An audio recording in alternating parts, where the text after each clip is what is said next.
देखिए हम चैप्टर पढ़ रहे थे जेनेटिक इंजीनियरिंग। इसका पहले वाला वीडियो था वो इसी चैप्टर पर रिलेटेड था, ठीक है। तो एक बार मैं आपसे कहना चाह रहा हूँ कि जब आप ये वीडियो देखें तो उससे पहले वाला ये वीडियो एक बार वापस रिपीट करके देखें, तो आपको आगे वाली जो चीज़ें हैं, टॉपिक है, वो आसानी से समझ में आएगा। ये वीडियो देखने से पहले अगर आपने देख भी लिया है तब भी एक बार आप वापस वो वीडियो देखें, उसके बाद इस वीडियो को देखना स्टार्ट करें। देखिए पिछले कुछ वीडियो में मैंने जो बताया था उसको वापस मैं रिवाइज़ करता हूँ ताकि हमें अच्छे से समझ में आ जाए। जेनेटिक इंजीनियरिंग मैंने आपको पहले ही बता चुका था। जेनेटिक इंजीनियरिंग क्या है कि उसमें डीएनए है, ठीक है। डीएनए को तोड़ना है, नए डीएनए के साथ इसको जोड़ना है, तो डीएनए के साथ खेलना है, डीएनए को तोड़ना, ठीक है, उसको वापस किसी नए डीएनए के साथ जोड़ना। तो ये क्या काम कहलाएगा? Genetic engineering. इंजीनियरिंग का काम ये तोड़ना, और हम ये काम किस लेवल पर कर रहे हैं? जेनेटिक लेवल पर, डीएनए लेवल पर। इसलिए इसका नाम क्या दे दिया है? Genetic engineering. देखो जेनेटिक इंजीनियरिंग की जो मेन प्रोसेस है, मेन टेक्नोलॉजी है, उसको बोलते हैं आरडीएनए टेक्नोलॉजी। आरडीएनए टेक्नोलॉजी का पूरा नाम क्या हो गया? Recombinant DNA technology. ये मैं आपको पहले वीडियो में बता चुका हूँ, ठीक है। देखिए उसमें जो आरडीएनए टेक्नोलॉजी है उसके सारे जो स्टेप्स हैं उसको 6 स्टेप्स में कन्वर्ट किया गया है, ठीक है। पूरी प्रोसेस है, इस पूरे टेक्नोलॉजी को 6 स्टेप्स में कन्वर्ट किया गया है, ठीक है। तो पहला स्टेप क्या था हमारा? Identification isolation of desired gene, जो हम पिछले लेक्चर में अच्छे से समझ चुके हैं कि पहले तो हमें वो जीन ढूंढना है, ठीक है, जो हमें आइसोलेट करना है, जो हमारे काम का है। उसमें से जीन्स हैं, ठीक है, जो हमारे लिए कुछ यूज़फुल है, कुछ यूज़फुल प्रोडक्ट बना रहे हैं, ठीक है। तो पहले हमें उस डीएनए को ढूंढना पड़ेगा, उस डीएनए में उस पार्ट को ढूंढना पड़ेगा, उस जीन को ढूंढने पड़ेंगे जो हमारे लिए एक इंपॉर्टेंट प्रोडक्ट बना रहे हैं। तो पहला काम हमारा यही हो गया कि identification and isolation of desired gene. Identification कर लिया हमने कि ये अच्छा ये डीएनए है और इस डीएनए का ये वाला पार्ट है जो हमारे लिए वेरी इंपॉर्टेंट है, ये कोई अच्छा प्रोडक्ट बना रहा है। तो हम क्या करेंगे? पहले इसकी पहचान कर ली, फिर इसको आइसोलेट कर लेंगे। आइसोलेट का मतलब इसको अलग कर लेना, ठीक है। और इसको किस एंजाइम से काटा जाता है? रेस्टिकेशन एंडोन्यूक्लियस एंजाइम से काटा जाता है, ठीक है। ये हम उसको डिटेल से पढ़ चुके हैं एक बार।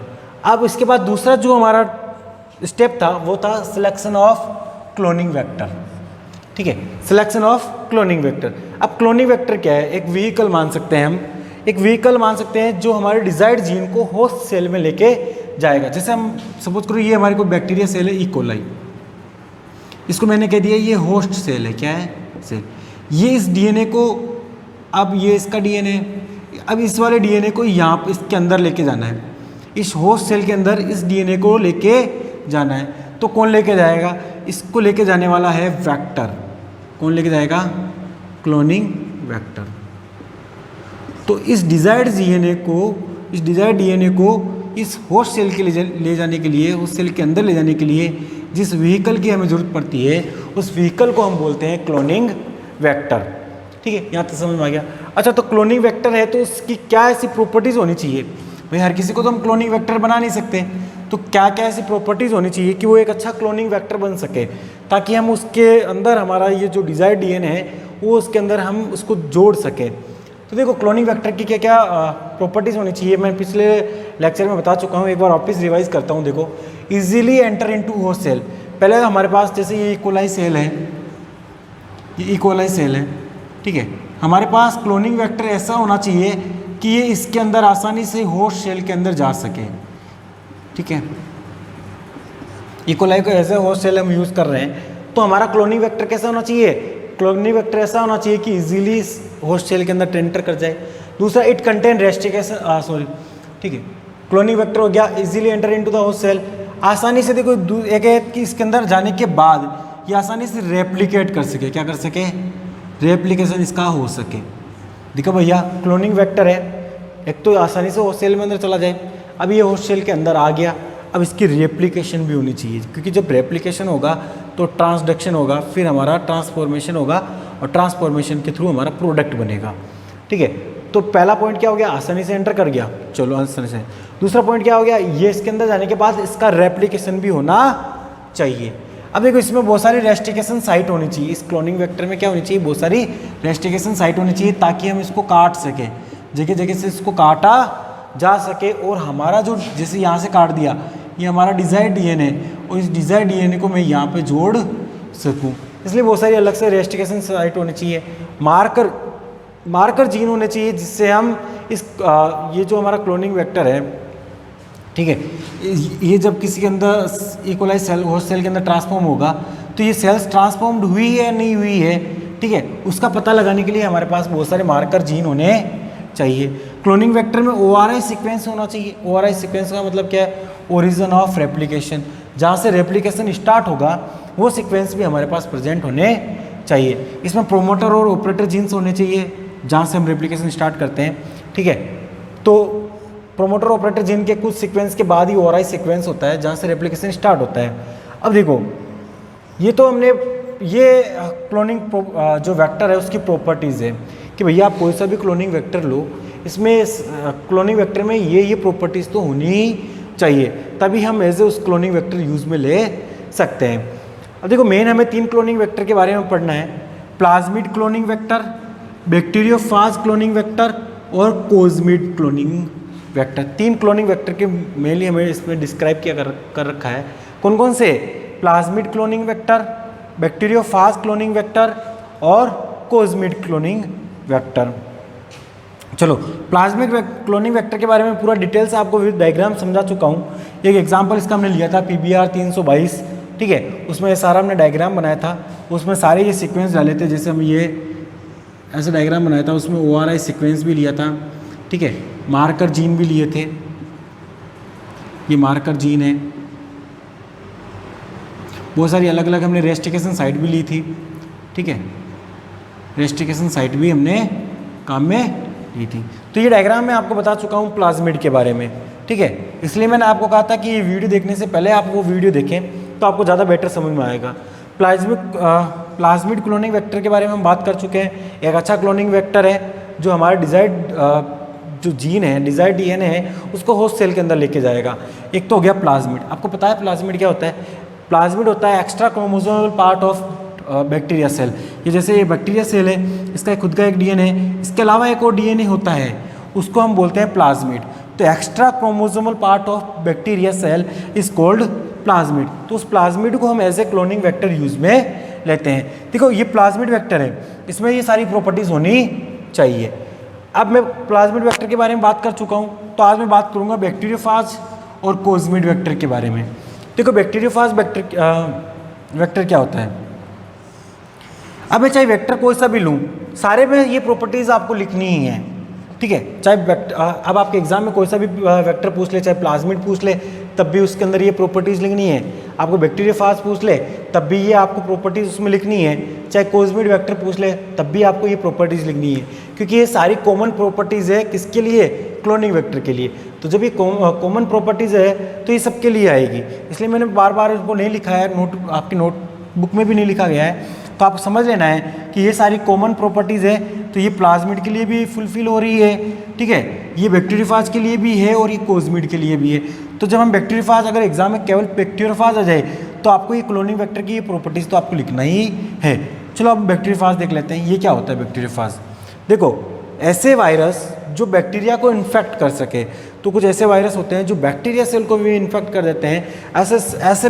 ऐसे जो वायरस होते हैं उनको हम क्या बोलते हैं? बैक्टीरियोफाज। क्या बोलते हैं? बैक्टीरियोफाज। देखो, virus that infect the bacteria, ऐसे वायरस जो बैक्टीरिया सेल को इन्फेक्ट कर दे, उन वायरस को क्या बोला जाता है? Bacteriophage.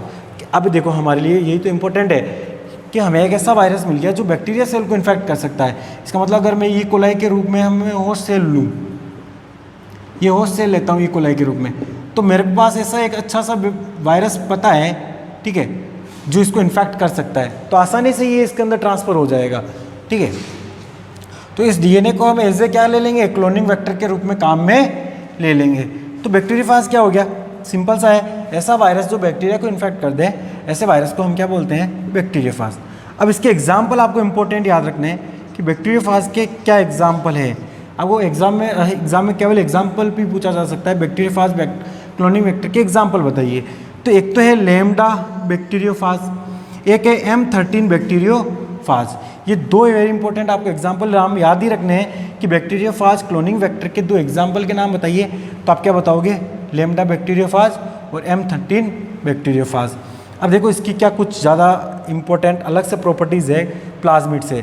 Large DNA can be inserted, इसमें अगर कोई बड़ी साइज़ का डीएनए है तो प्लाज्मिड में हम इतने बड़ा साइज़ का डीएनए नहीं कर सकते हैं, लेकिन इसमें थोड़ा सा लार्ज डीएनए को भी इसमें इंसर्ट किया जा सकता है। जैसे अगर मैं बात करूँ प्लाज्मिड में अगर ये साइज़ वाला डीएनए इंसर्ट कर सकते हैं तो हम इसके अंदर ये वाला साइज़, बैक्टीरियोफाज के अंदर ये वाला साइज़ वाला क्लोनिंग वेक्टर डीएनए को इंसर्ट किया जा सकता है। इसका मतलब क्या है, देखो large DNA can be inserted, ऐसा क्लोनिंग वेक्टर है जिसके अंदर बड़ा डीएनए पार्ट को इंसर्ट कर सकते हैं। It is better vector than plasmid, ये अच्छा है वेक्टर है, प्लाज्मिड से भी अच्छा है।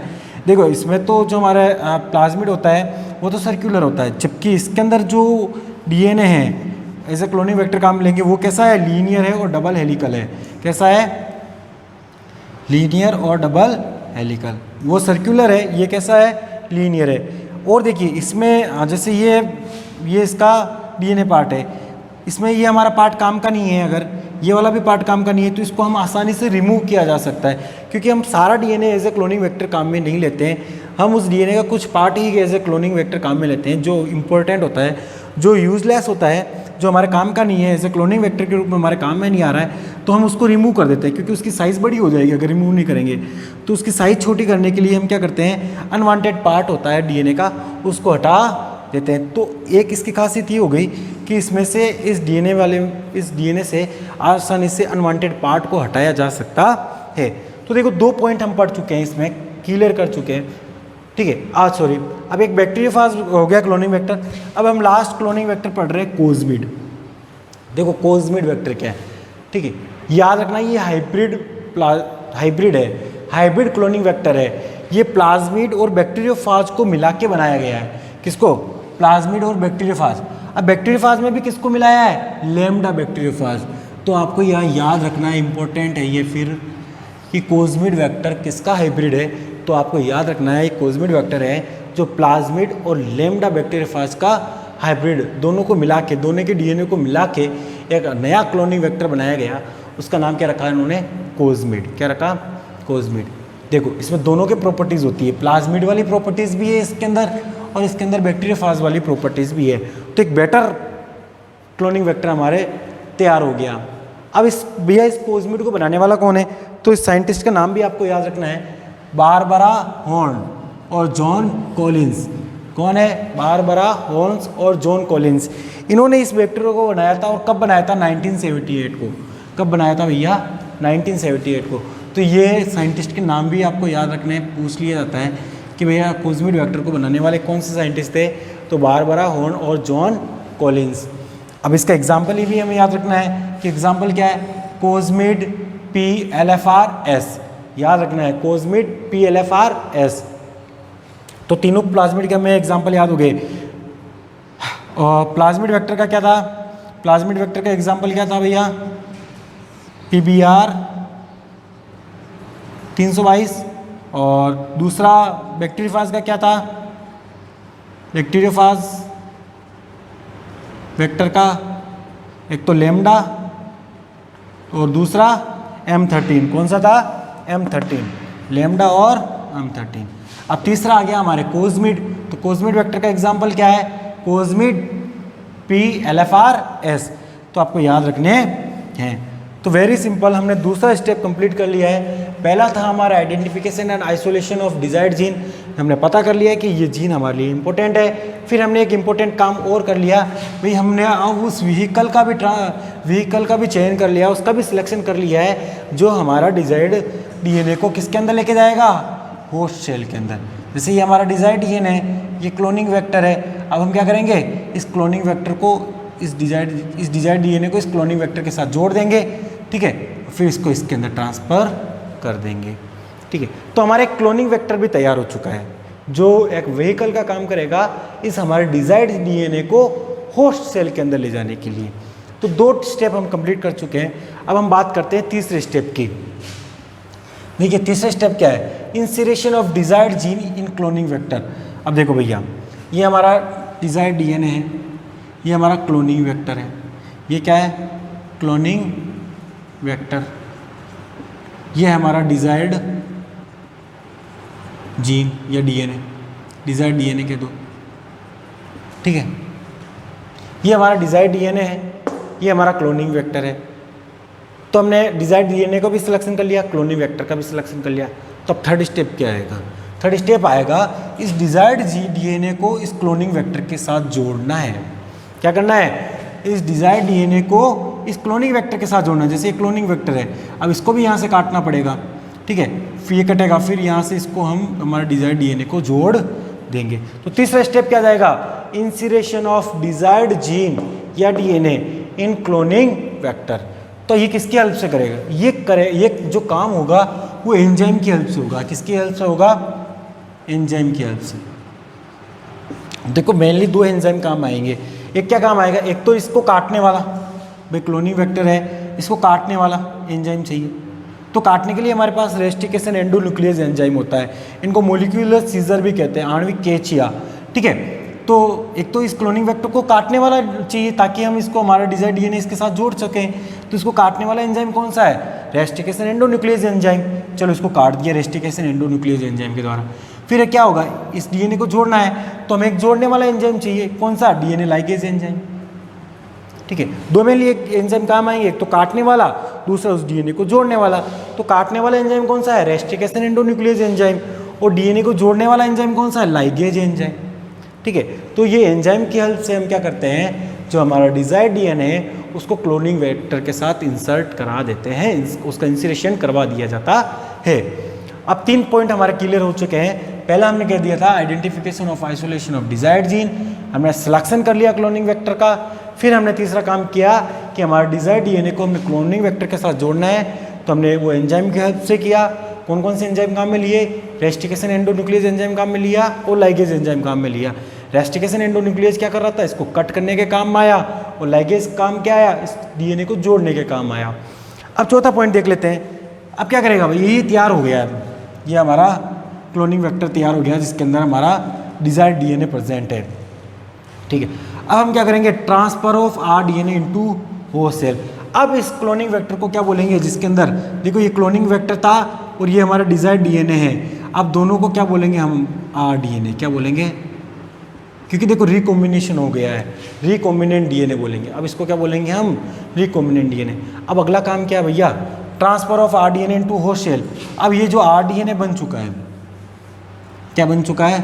R DNA. ये क्लोनिंग वेक्टर, ये हमारा डिजायर्ड डीएनए पार्ट। क्या है ये? Desired DNA part. इसको हमने बोल दिया आर डीएनए। क्या बोल दिया? Recombinant DNA. अब इसको हमें होस्ट सेल के अंदर डालना है। किसके अंदर डालना है? Host cell. As a E coli हम जनरली हम होस्ट सेल के लिए कौन सी बैक्टीरिया सेल को यूज़ करते हैं?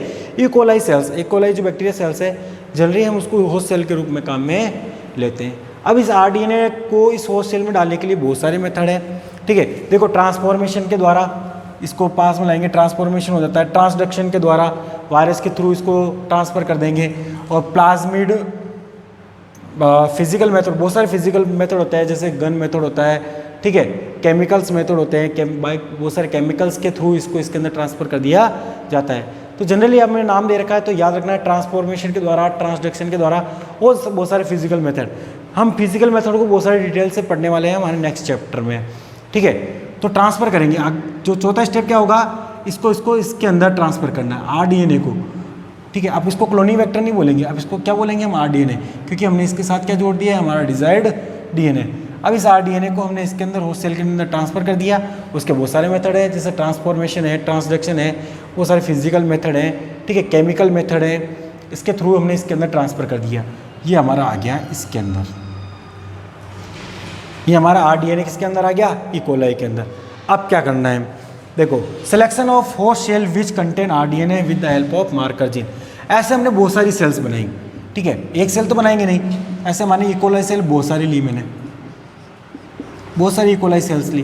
सपोज करो इसके अंदर आ गया, इसके अंदर आ गया, इन दो में आया ही नहीं, इन दो में हमारा ये रिकॉम्बिनेंट डीएनए आया ही नहीं।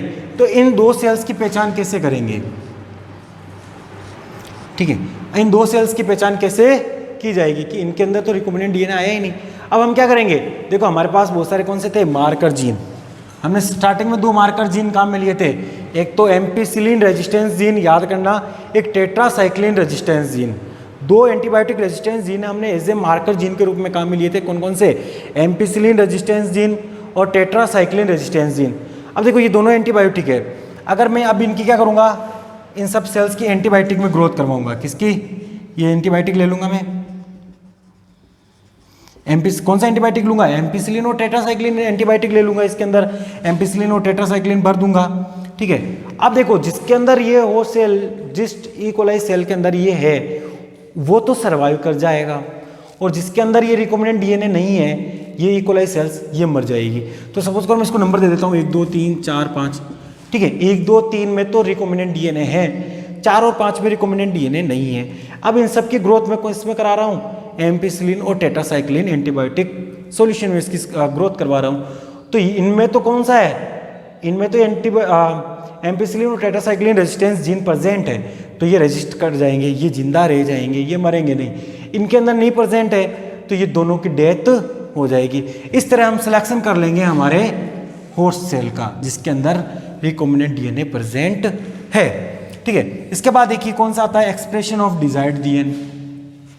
अब ये हमने सिलेक्शन कर लिया कि ये ई कोलाई सेल्स हैं, इसके अंदर हमारा ये क्लोनिंग वेक्टर है, सॉरी रिकॉम्बिनेंट डीएनए है। अब इसकी हम ग्रोथ करवाएंगे कल्चर मीडियम है। ठीक है, इसकी ग्रोथ के लिए, ई कोलाई की ग्रोथ के लिए जो भी न्यूट्रिशन चाहिए वो सारा न्यूट्रिशन हम देंगे। ठीक है, ई कोलाई इसके अंदर ग्रोथ करेगा, तो ई कोलाई ग्रोथ करेगा तो ये भी रेप्लिकेशन करेगा। ठीक है, ये भी रेप्लिकेशन करेगा, ई कोलाई के डीएनए के साथ साथ ये भी रेप्लिकेशन करेगा। ये रेप्लिकेशन करेगा तो ट्रांसक्रिप्शन भी करेगा, क्या करेगा? ट्रांसडक्शन भी करेगा। क्या करेगा? ट्रांसडक्शन भी करेगा। तो मतलब डीएनए से क्या बनेगा? आरएनए, एमआरएनए भी बनेगा। ठीक है, फिर ये ट्रांसलेशन भी करेगा। क्या करेगा? ट्रांसलेशन भी करेगा। तो एमआरएनए से क्या बनेगा? फिर प्रोटीन भी बनेगा। इसका मतलब हमारा डिजायर्ड प्रोडक्ट भी बनने लग जाएगा। जब हमारा desired product E coli cells में बनने लग जाएगा तो फिर हम इस ई कोलाई सेल से हमारा डिजायर्ड प्रोडक्ट को हार्वेस्ट कर लेंगे बाय द फर्मेंटेशन मेथड। ठीक है, बहुत सारे मेथड होते हैं जिसके द्वारा हम हमारे डिजायर्ड प्रोडक्ट को हार्वेस्ट कर लेते हैं। एक बार मैं आपको वापस क्विक रिवाइज कर देता हूँ। हमने जेनेटिक इंजीनियरिंग में हम पढ़ रहे थे रिकॉम्बिनेंट डीएनए टेक्नोलॉजी, और ये रिकॉम्बिनेंट डीएनए टेक्नोलॉजी को हम 6 स्टेप में कन्वर्ट करते हैं, पूरी स्टडी करते हैं। पहला है identification and isolation of desired gene. ठीक है, पहले हमें जो भी जीन होता है उसको सेलेक्ट करना होता है, फिर हमने क्लोनिंग वेक्टर चूज़ करना होता है। क्लोनिंग वेक्टर की ये प्रॉपर्टीज़ होनी चाहिए। कौन से 3 क्लोनिंग वेक्टर याद करने हैं आपको? प्लाज्मिड, बैक्टीरियोफाज और कोजमिड। इनके एग्जाम्पल याद करने हैं, इनकी प्रॉपर्टीज़ याद करनी है। इसके बाद हमारा थर्ड पॉइंट आया था insertion of desired gene in cloning vector. फिर जो हमारा जीन था उसको क्लोनिंग वेक्टर के अंदर ट्रांसफ़र करना है, फिर वो जो आरडीएनए बन गया है फिर उसको होस्ट सेल के अंदर ट्रांसफ़र करना है, फिर होस्ट सेल का हमें सिलेक्शन करना है, और फिर लास्ट में क्या हो जाएगा? Expression of desired gene. और जब एक्सप्रेशन हो जाएगा तो हमारा प्रोडक्ट बनने लग जाएगा। जैसे बाई सपोज करो हमने इंसुलिन लिया था, इंसुलिन का जीन लिया था, किसका? इंसुलिन का। तो वो ई कोलाई सेल्स क्या बनाने लग जाएगी? इंसुलिन का फॉर्मेशन करने लग जाएंगे, और फिर इंसुलिन को हम हार्वेस्ट कर लेंगे और इस तरह हम इसका प्रोडक्शन स्टार्ट कर लेंगे। Thank you very much.